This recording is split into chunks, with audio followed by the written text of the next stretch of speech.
Hello everyone. Today we talk about how to fix the app of inDrive. When we go to settings, then we click on apps.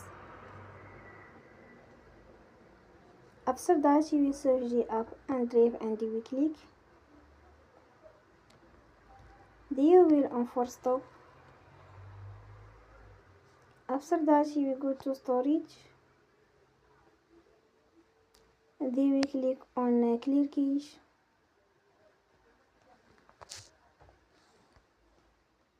In the end, you will turn off your Wi-Fi and you will turn again. Don't forget to support us by like and subscribe. See you next time and thank you for attention.